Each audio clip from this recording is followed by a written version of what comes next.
Hi folks, all right, I just wanted to check back in here towards the end of the week. This week we started solving the systems of equations like this algebraically.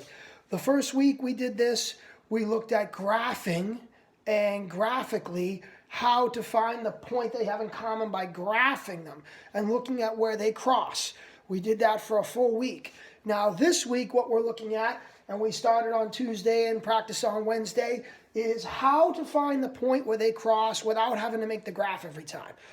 That way we don't have to worry about the graph being precise enough to see exactly where they cross. Because sometimes if our graph is off a little bit, we might not be able to see precisely where they cross. Also, maybe they cross in between two integers. So it's hard to determine, is that 1.5 or 2.5 or 1.75 or where is it? So with graphing and trying to find out where they cross, it really isn't as precise as we would like. So that's where the algebraic method comes into play. And we've been using the substitution method, and we're going to continue with that the rest of this week and just kind of keep practicing this. So we're going to stay with this method of solving for the next 2 days at least. And then next week we'll probably review both graphing and this together. So we'll go back and we'll review them both.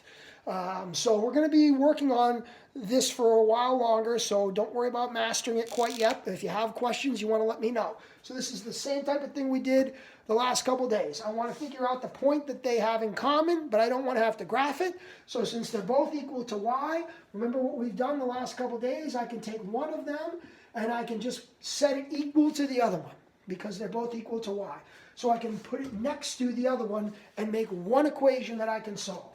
So I will have x plus 10 equals negative 3x plus 2. So remember, you basically literally take the two equations and put them next to each other. That eliminates y and gives us an equation that just has x.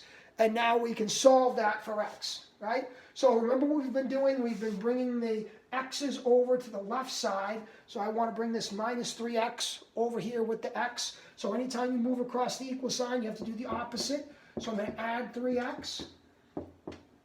So that's 4x plus 10 equals, this is now gone, 2. Right, and now I finish up. Minus my 10, 4x, and that should be negative 8. And then divide by 4, and it looks like x equals negative 2. Right? But remember what we've been saying, when you solve systems like this, you are not done right now. Because remember what we're finding. We're finding a set of coordinates, a point in the coordinate plane. So not only do we need to find the x, but we need to find the y. So we said that the way we could do that is go right back up to one of these equations. It doesn't matter which one. So I usually choose the one that has the smallest numbers. Looks like it's going to be the easiest. And I plug this x in. So if I do it in the top equation, y equals x plus 10, and in place of x, I'm now going to put the negative 2. So y equals negative 2 plus 10. Negative 2 plus 10, it looks like y is equal to 8. So now you are done. You know that x is equal to negative 2 and y is equal to 8. That's the point that they have in common. If we graphed it, that's where they would cross in the coordinate plane. You can either write and leave your answer that way, or if you want to write your answer as an ordered pair, then certainly you can do that. Okay? Now, let's do one more, because again, we did 2, 3, 4 of these. I think we did 3 or 4 of these in the notes on Tuesday, and you practiced it Wednesday. And so now today I just wanted to come back on and do a couple more with you in case you were having trouble. You can always rewatch the video from Tuesday. Okay? And then hopefully these couple of extra examples will help. So let's say y equals 3x minus 3. And then y equals 7x minus 15. So same thing. We want to figure out the point that they have in common without graphing. So they're both equal to y. So I'm going to take this equation and substitute it into the other equation and put them next to each other. So 3x minus 3 equals 7x minus 15. So that substitution gets rid of the y, gets me down to one equation, and it only has x in it, and so that I should be able to solve. Okay? And so now I'm going to combine the x's, but since I have to move this 7x over with the 3x, since I'm moving from one side of the equation to the other, I have to do the inverse. So minus the 7x. 3x minus 7x will make negative 4x. You still have the minus 3. This is now gone. Equals minus 15. Right? Finish it up. Add 3 because it's minus 3, so you're going to add 3. Negative 4x. Negative 15 plus 3. Watch your signs. Comes out to be negative 12. And then you divide by negative 4. And negative divided by a negative will come out to be positive 3.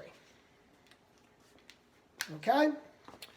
And once again, I sound like like I'm repeating myself here over and over because it's really important. I can't tell you how many times I've had students circle that and leave that as the final answer, and you're not going to get full credit because you're not giving me a full set of coordinates. I need to know what the y coordinate is. So if I go up to one of these equations, let me say the top one, 3x minus 3, and I plug the 3 in right there.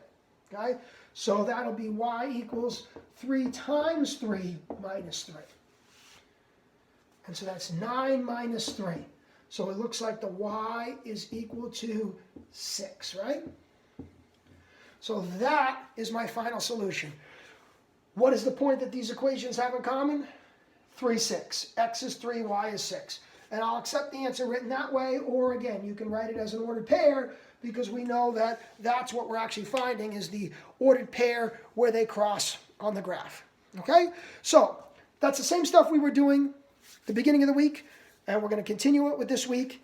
All right? If you have questions, email me. And then next week, we'll pretty much be reviewing graphing and this algebraic method. So we'll be reviewing both of them. So we're still going to be doing the same stuff for the next week or two, making sure that you really got it down, going nice and slow, given that we're still doing our online learning. All right? Have a great day.